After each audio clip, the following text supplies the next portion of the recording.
নমস্কার, শুরু করছি আজকের আলোচনা। করুণারূপিণী জননী শ্রী সারদা দেবী। শ্রীমায়ের সন্তানবৎ অকৃত্রিম স্নেহ ও ভালোবাসায় আমজদ মুগ্ধ ও কৃতার্থ ছিল। শ্রীমায়ের ভালোবাসা এতটাই অকৃত্রিম ছিল যে তিনি তাঁর সকল সন্তানকেই সমান চোখে দেখতেন। মাতৃ আজ্ঞা পালনে সে সদা তৎপর ছিল। মাতৃ আদেশ কর্ণগোচর হওয়া মাত্র বান্দা হাজির, মানে মা তাকে যখনই ডাকতেন তখনই তিনি হাজির হতেন। কোনো এক সময় শ্রীমায়ের নির্দেশে আমজদ মায়ের বাড়ি প্রাচীর তৈরি করে। একদিন মায়ের বাড়ির ভিতরের বারান্দায় সে খেতে বসেছে। নলিনী দিদি দূর থেকে ছুঁড়ে ছুঁড়ে খাবার পরিবেশন করছেন। মা সেটি স্বচক্ষে দেখেছেন। যেহেতু সে নির্জাত মুসলমান, তাই আবার ডাকাত ছিল। সেই দৃশ্য মায়ের মনকে বিচলিত করে। তিনি সাথে সাথে বলেন, এমন করে খেতে দিলে মানুষের কি খেয়ে সুখ হয়? তুই না পারিস, আমি দিচ্ছি।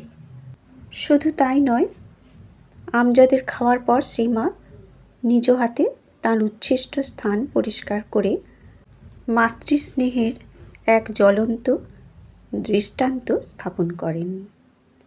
এরূপ সর্বভূতে প্রেম ও সমদর্শন অতীব বিরল। এবং মাকে এরূপ কাজ করতে দেখে নলিনী দিদি বলেছিলেন, ও পিসিমা, তোমার জাত গেল। মায়ের নাকি জাত গেল। এ কথা শুনে শ্রীমা তাকে ধমক দিয়ে বললেন, আমার শরৎ যেমন ছেলে, আমজদও তেমন ছেলে। কোথায় স্বামী শারদানন্দ শরৎ মহারাজ, আর কোথায় মুসলমান ডাকাত আমজদ? কিন্তু মাতৃস্নেহের কাছে উভয়েই সমান। মায়ের চোখে কেউ ছোট বড় ছিল না। মায়ের কাছে সকল সন্তান সমান ছিল। মাতৃস্নেহের পরশে সব এক হয়ে যায় মিশে। যেখানে থাকে না কোনো তারতম্য, নাই কোনো স্নেহের পক্ষপাতিত্ব, না আছে দেওয়া নেওয়ার পার্থক্য, সবই সমান। একমাত্র পরিচয়, তাঁরা মায়ের সন্তান। মাতৃস্নেহে আপ্লুত আমজদের সময় সুযোগ মতো শ্রীমায়ের কাছে যাতায়াত ছিল। কখনো শ্রীমায়ের সেবাদি করার চেষ্টা করত। শ্রীমাও তাকে আদরের সঙ্গে পরিতোষপূর্বক ভুরিভোজন করাতেন।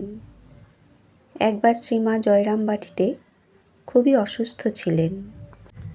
দূর দূরান্ত থেকে অনেকেই তাঁর পুণ্য দর্শন লাভ করছেন।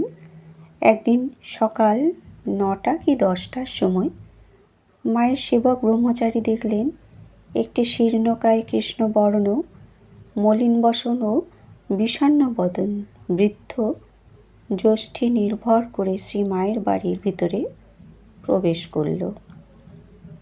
লোকটি ব্রহ্মচারীর অপরিচিত হলেও তার নিঃসংকোচ বাড়ির ভিতরে প্রবেশ প্রমাণ করে যে এই বাড়িতে তার যাতায়াত আছে এবং সে এখানকার পরিচিত, বিশেষ করে শ্রীমায়ের। ব্রহ্মচারীজি কৌতূহলবশত তাকে অনুসরণ করেন। শ্রীমা ঘরের ভিতরে চৌকিতে শুয়ে আছেন। তার দরজার সামনে কিছুটা অংশ চাটাই দিয়ে ঘেরা। উঠোন থেকে শ্রীমাকে দর্শন করা অসম্ভব। ওই লোকটি ডিঙি মেরে উৎসুক নয়নে মাকে দেখছিল। হঠাৎ শ্রীমায়ের দৃষ্টি তার উপর পড়ায় অসুস্থা মা ক্ষীণ স্বরে বললেন, কে বাবা আমজদ? এসো। মাতা পুত্রের এমন মধুর সম্পর্ক এবং তাঁদের সুখ দুঃখের কথার মাঝে অন্তরায় না হয়ে ব্রহ্মচারীজি আপন কাজে অন্যত্র চলে গেলেন। আমজদ বহুদিন বাদে মাতৃ সান্নিধ্য পেয়ে আনন্দে উৎফুল্ল হয়ে শ্রীমায়ের বারান্দায় উঠে দরজার কাছে গিয়ে ভিতরে মুখ বাড়িয়ে মায়ের সঙ্গে বাক্যালাপ করতে লাগল। এদিকে মা অসুস্থ থাকায় ব্রহ্মচারীজি সেদিনকার ঠাকুরের নিত্য পূজা ও ভোগরাগ নিবেদন করেন।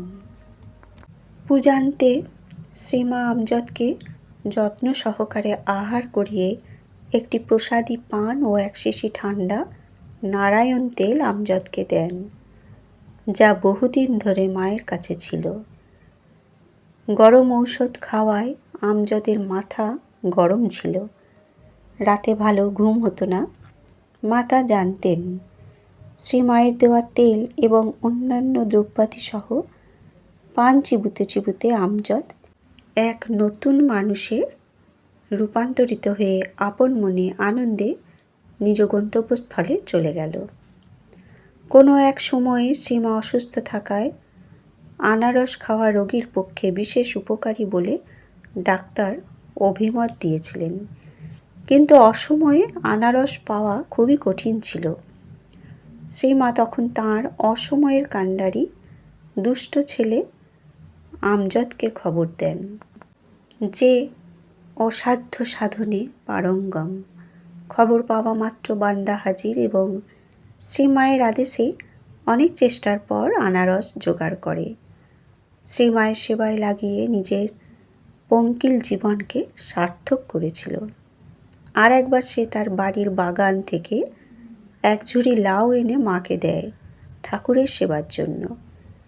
কিন্তু মহামায়ার এত কৃপা স্নেহ ভালোবাসা পাওয়া সত্ত্বেও প্রাক্তন অশুভ কর্মের প্রাবল্য হেতু আমজদ কিন্তু চুরি ডাকাতি ত্যাগ করেনি। শ্রীমায়ের শরীর যাওয়ার পর অন্য কোথাও ডাকাতি করতে গিয়ে তার শরীরে তরোয়ালের আঘাত লাগে। সেই আঘাতেই তার মৃত্যু হয়।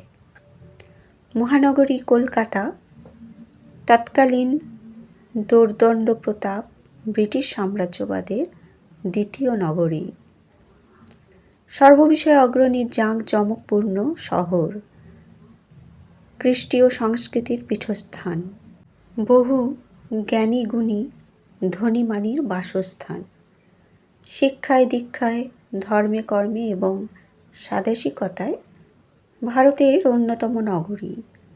তন্মধ্যে বিশেষভাবে উল্লেখযোগ্য উত্তর কলকাতা। শ্রীরামকৃষ্ণের ভাবাদর্শের প্রচারে উত্তর কলকাতার অবদান অনস্বীকার্য।